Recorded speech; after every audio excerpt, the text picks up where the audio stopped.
Good morning, YouTubers.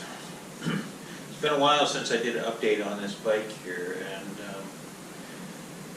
a lot has changed, I guess. I've done a couple other videos of the bike, but nothing as far as the restoration goes. So,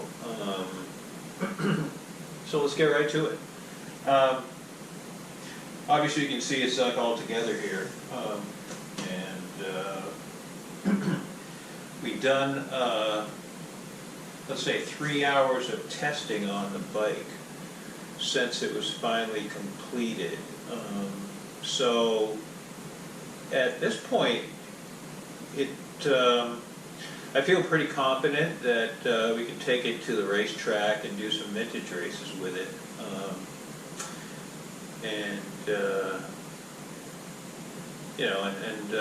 I'm pretty satisfied with the way it's working. So let's back up for a little bit, and I think the last time that I did a video, I think it was part 6, we had no suspension components. So without getting into a tremendous amount of detail, one of the things that happened was I ended up having to do the suspension myself, and I've done it before. Oftentimes on my race bikes I like to leave it to a professional that I know will do it perfect, but that couldn't be done this time. And so I rolled up my sleeves. I got all the parts from Technical Touch. They're like a big parts house in California, and we replaced all the bushings, seals, cleaned all the shim stack, everything like that, and then reassembled them, and I'm pretty satisfied with the way these work. Being an open cartridge fork, they don't perform the same as a modern fork. One thing I noticed is that in order to get proper fork action for like braking bumps and that kind of stuff where you're moving fast, you sort of have to like sacrifice the performance that you might need for big jumps. So, I mean, there's a bit of a balance, a compromise there where, you know, you might not get the best for both of those scenarios, but I'm pretty satisfied with the way they work. So it turned out good, and as far as the rear shock, I totally rebuilt that too, completely disassembled it, replaced the seal head and the piston ring and all the other seals and O-rings that go in there. Bled it out real nice, charged it up. I started off, my first test was with the stock spring, and it didn't feel like, well, like it's one of the things I couldn't quite set was the sag, static versus rider sag, and so I tried a softer spring, and I could actually get the numbers pretty close with the softer spring. It was a factory connection 5.0. But it squatted too much under acceleration when it was on the track. So I ended up going with a 5.4 from Race Tech, and the bike actually handles real good like that. So that's the spring I'm going to be using from here on in as far as, you know, racing. What else have I been working on? As far as the motor itself, it's actually running pretty good. I richened up the main jet one step, and it actually still feels a little bit flat on the top. So I may actually go one size bigger on it and see how that works. Basically, it pulls real good through the mid-range, and then it sort of like signs off. It doesn't really keep pulling up to like 9,000 or something. It could be the pipe actually that's creating that behavior. I used to have a 99 that had a gnarly pipe on it, and this bike feels a lot like that bike with that pipe on it. So who knows what's going on there in the end, but I'm willing to try another main jet and see if it maybe keep pulling. My squish is pretty much optimal at just over 1 millimeter right now, so I don't really want to try and put a base gasket in there, another base gasket, for example, to put the cylinder up a little higher and change the port timing and increase the combustion chamber because I'll probably lose something as far as the combustion chamber performance. So I'm not really willing to do that. But if I can maybe get a little bit more top end out of the motor with the main jet, that'd be pretty cool. So we'll see what happens there. That's sort of an ongoing thing, but it's definitely not a showstopper. One of the things I did uncover in the testing, and this happened relatively early, was it was actually in the first testing session. I noticed some sort of strange behavior in the transmission, and I couldn't really identify it, but I figured it was worth investigating. So after that, I brought it home and sort of disassembled some of the motor and trying to find a possible explanation. Basically, it felt like a sort of a stuttering when I was accelerating hard, and I wasn't quite sure what gear I was in, and long story short, I didn't find anything at first, and I thought it could have been maybe a misfire, or maybe the chain was binding real hard on the upper roller over here, or maybe it was spinning the tire and setting up a vibration. Maybe the clutch was slipping and chattering. There were a whole bunch of things that I checked out, but I didn't find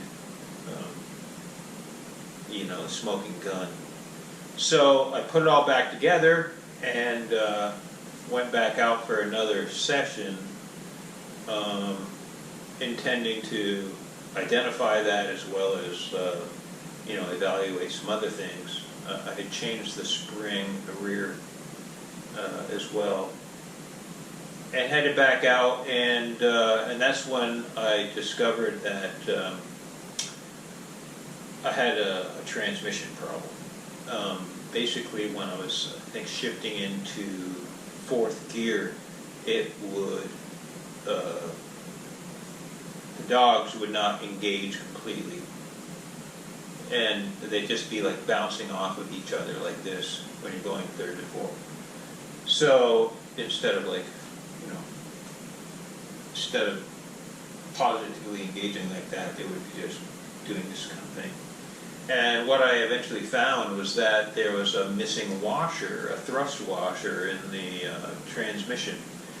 And the bike had been apart before I bought it, and evidently it didn't. The thrust washer didn't get put back in there, and so I disassembled it. And not knowing that there was a washer required there, I guess I didn't look at the exploded views. quite as carefully as I should have. You know, I put it back together the way I found it, and you know, and that led to the third and fourth pinions getting damaged. Basically, when you shift from third to fourth, it disengages. Well, there's two pinions that slide their dogs together and engage fourth gear. So sadly, you know, I checked into like getting the gears machined and undercut, and that was going to be expensive. And so I started doing a bunch of research and found out that the pinion shaft and the main shaft are the same. I'm not sure how far back I checked, but I know that 88, 89, 90, 91, 92, 93, and 94, and I think 95. I'm not sure about the 95. They all use the same pinion shaft, and they also the gear clusters are the same configuration with the way they shift. So I took a chance. Well, I initially tried to find a 89, and I thought I found one, and then I was sent something that was like out of this world as far as this bike goes. So had to return that, and and then I found a 94 transmission, a gear cluster, and bought it and checked it all out. And it was actually, it looked like it was damn near new.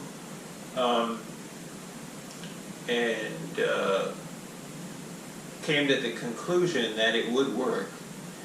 But, well, the only big difference was the fact that the ratios were slightly taller in every gear. So, first gear a little bit taller, second gear taller, third gear taller, fourth gear taller, fifth gear taller. But same close ratio transmission, just like any YZ would have, and when I installed it, it seemed like it worked. It shifted just fine on the bench, and this past Tuesday, I took it out testing one more time, and I'm pleased to say the transmission shifts real nice, and I don't have any sort of problems with the bike at all now, or at least nothing major. We lost a graphic right here. Evidently, my knee was rubbing on it to the extent where it sort of peeled up one edge of it, and so that's gone. I do have some new graphics that are going to look the same as the OEM stuff, but they're full coverage and have better adhesive. So those should be here soon. I changed out the Carmichael high bars that I had bought for it originally. I did not like those at all, and these are Renthal Stewart bars, so they're like considerably lower. And they fit me a lot better. Their ergonomics are a lot better as far as like getting in the crouch and not being so far upright.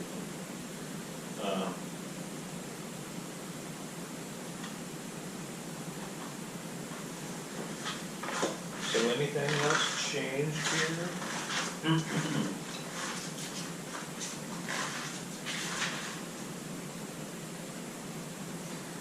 The pegs I like.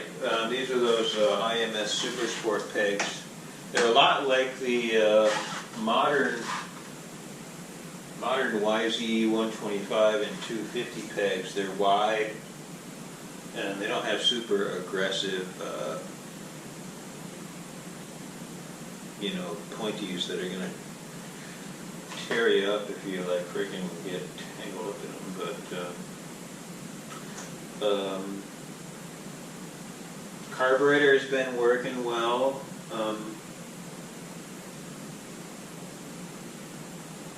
I had a little problem with the timing, and I thought I needed a new CDI,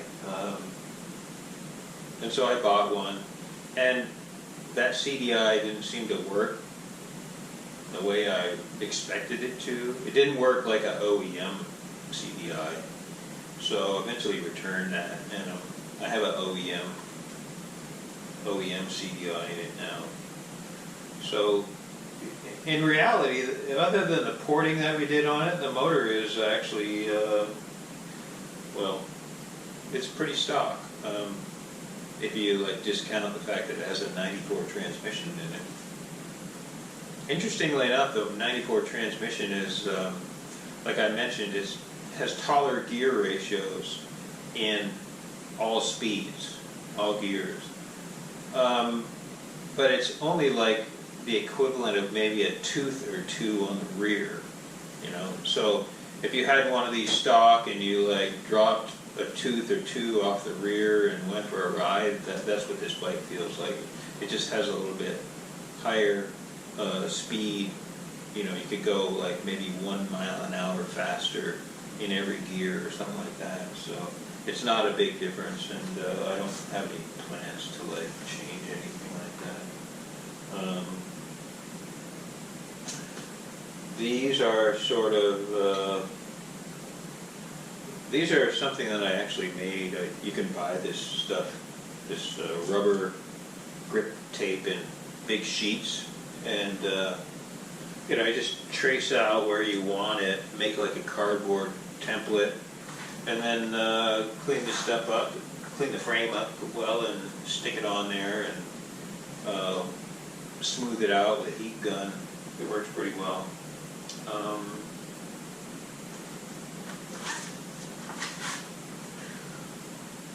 Oh, I tried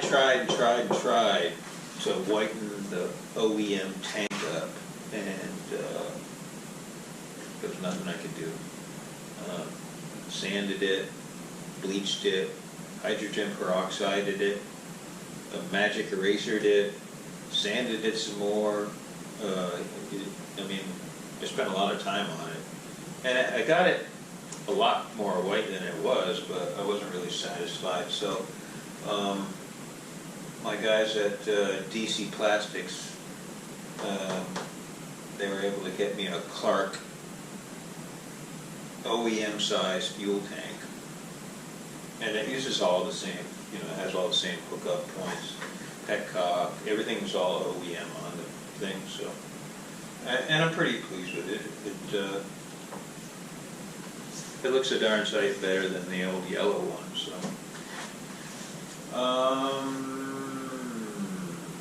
anything else? I don't think so. Oh, initially I put this. This is a sand tire from Pirelli. I'm gonna replace it. It's getting pretty beat up. In just 3 hours, it's like already like pretty much crashed out where it's no good. So I have a brand new mid-soft for it.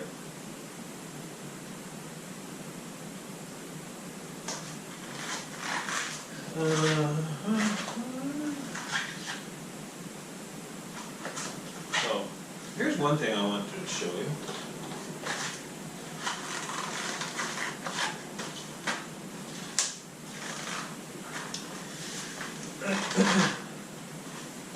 This is quite a long span. I don't know exactly. So if you measure to like the center to center here, we got like 6 3/4 inches. The 2005 YZ250, it's 5 3/4 on the 250, and 6 on the 2016 125.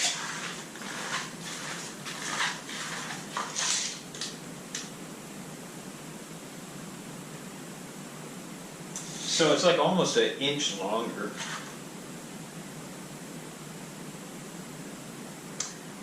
And obviously what it makes you do is you have to move your foot a lot more. So I don't know.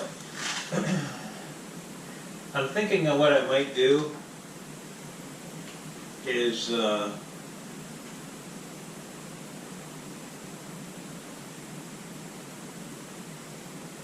don't know, maybe take 3/4 of an inch out of this. But I'd have to plan it out. I don't want it to like be hitting on the case or anything.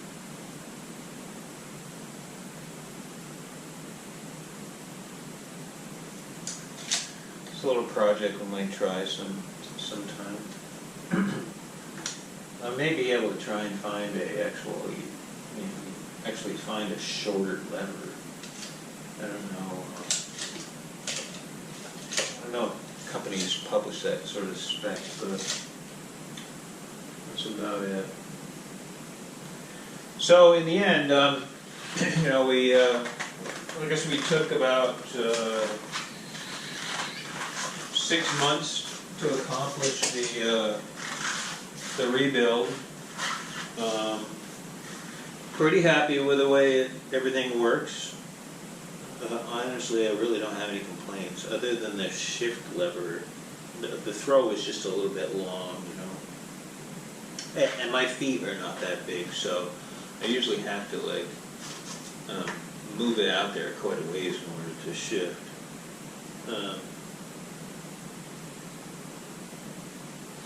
Looks good, feels good, goes good, and hopefully I think there's a big vintage race up at Tomahawk Raceway in West Virginia in September. So I'm hoping to load the 89 up and take it up there and have some fun with it with the rest of the vintage crowd in September. See if we can bring home some hardware. But that's pretty much all I have for right now, and if you've been following this from the first one, thanks for your support, and we'll see you next time we're out there doing something with it. Okay? Cheers.